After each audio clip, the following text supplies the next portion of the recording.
O crente pode perder a salvação? 1 Coríntios 15, versículos 1 a 6. Também vos notifico, irmãos, o evangelho que já vos tenho anunciado, o qual também recebestes, e no qual também permaneceis, pelo qual também sois salvos, se o retiverdes, tal como vos tenho anunciado, se não é que crestes em vão, porque primeiramente vos entreguei o que também recebi, que Cristo morreu por nossos pecados, segundo as Escrituras, e que foi sepultado, e que ressuscitou ao terceiro dia, segundo as Escrituras, e que foi visto por Cefas, e depois pelos 12, depois foi visto uma vez por mais de 500 irmãos, dos quais vive ainda a maior parte, mas alguns já dormem também. Repetindo o versículo 2, pelo qual também sois salvos, se o retiverdes, tal como vos tenho anunciado, se não é que crestes em vão. Prezados ouvintes, a maioria das respostas a essa pergunta, o crente pode perder a salvação, é que se nega a possibilidade de um crente perder a salvação. Usam uma expressão muito conhecida, que já se tornou proverbial: uma vez salvo, salvo para sempre.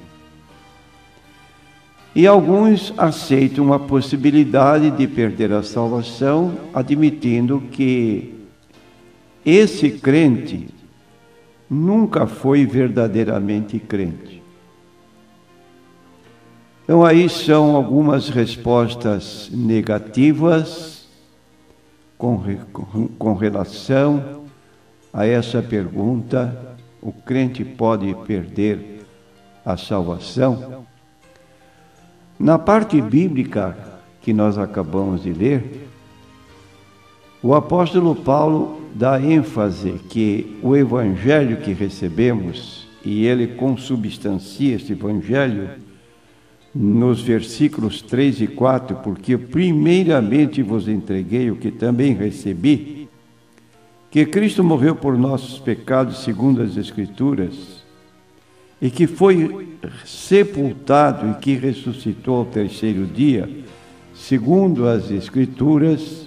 Se conservarmos essa mensagem que caracteriza o verdadeiro Evangelho de Jesus Cristo, se o retiverdes, tal como vos tenho anunciado, se não é que crestes em vão. Então aí está que há pessoas que aceitam a palavra e depois então começam a apostatar na fé, como diz o apóstolo Paulo em 1 Timóteo 4, 1. O Espírito expressamente diz que nos últimos tempos alguns apostatarão da fé, dando ouvidos a espíritos enganadores e a doutrinas de demônios. Da parte de Deus, nós podemos dizer que Ele quer até a salvação de todos os homens. Está em 1 Timóteo 2 e 4. Ele quer a salvação de todos os homens e que venham ao pleno conhecimento da verdade. Porém, não se pode negar que há pessoas que começam bem a sua caminhada espiritual, mas param no meio do caminho.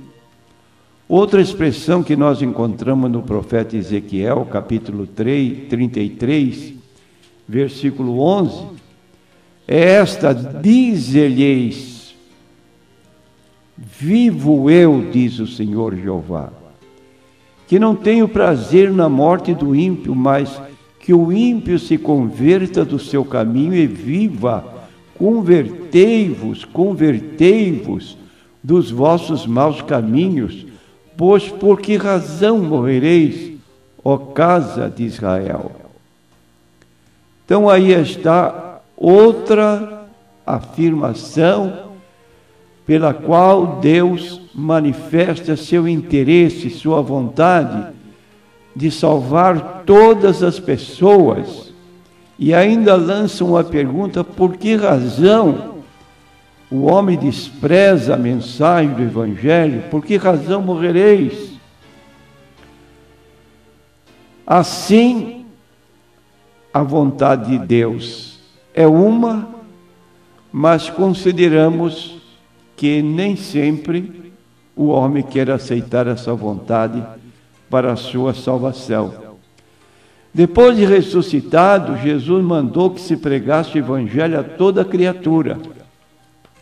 E disse: quem crer e for batizado será salvo, mas quem não crer será condenado.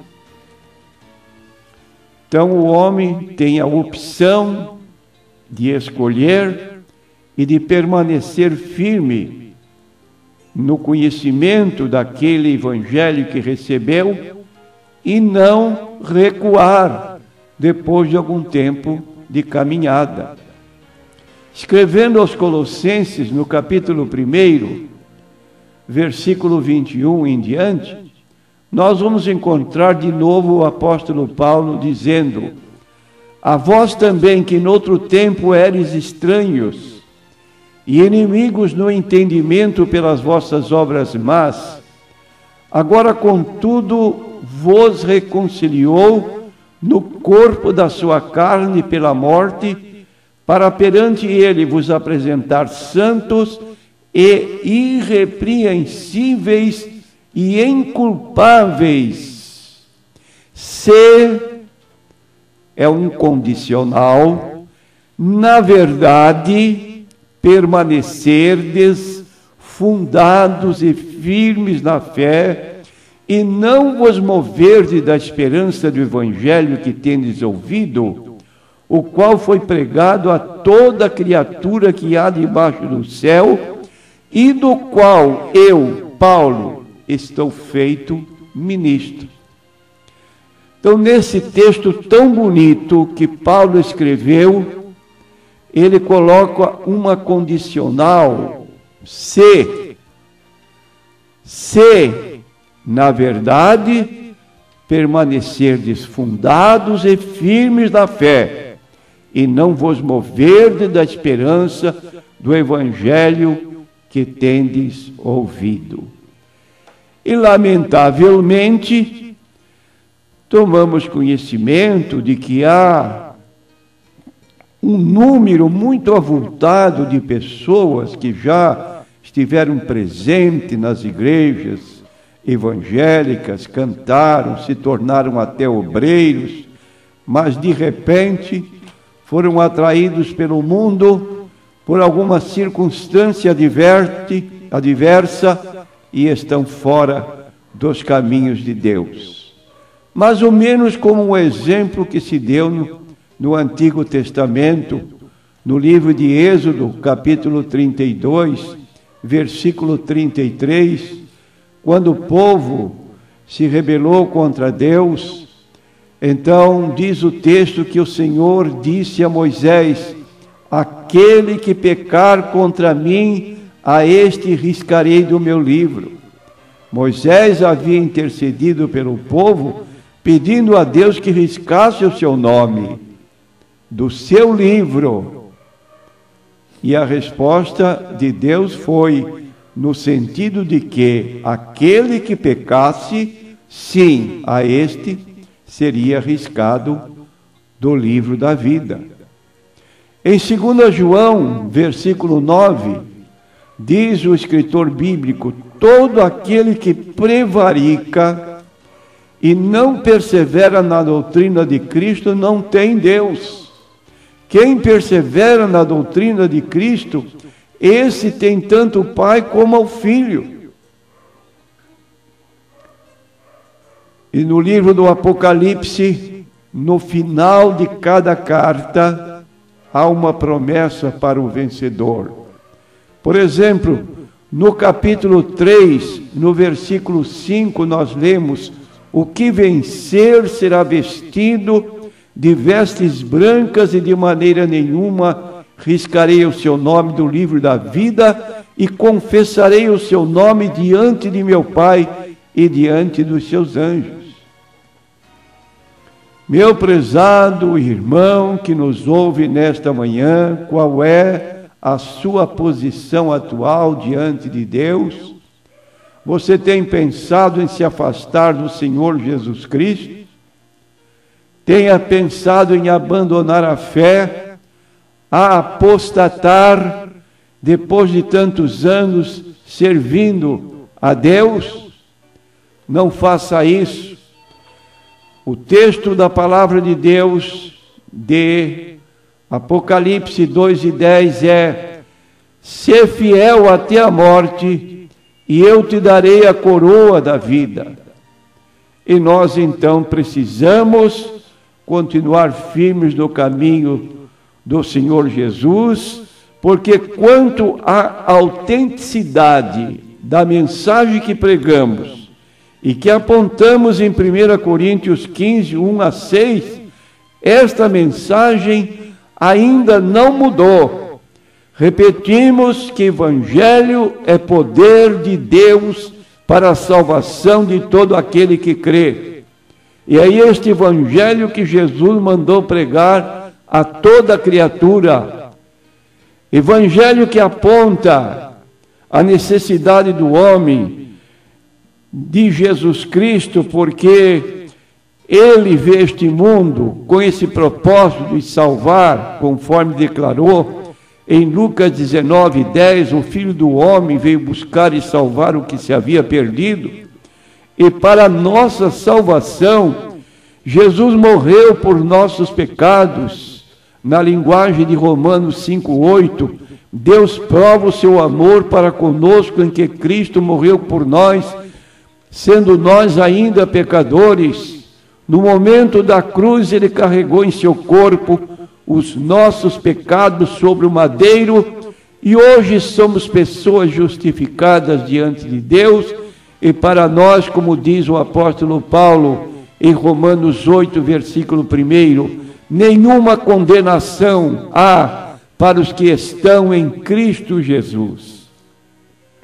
Jesus foi sepultado, e ao terceiro dia, quando as mulheres chegaram ao túmulo de Jesus para derramar perfumes, bálsamos, encontraram o túmulo vazio. Ficaram surpresas que teria acontecido com o corpo de Jesus.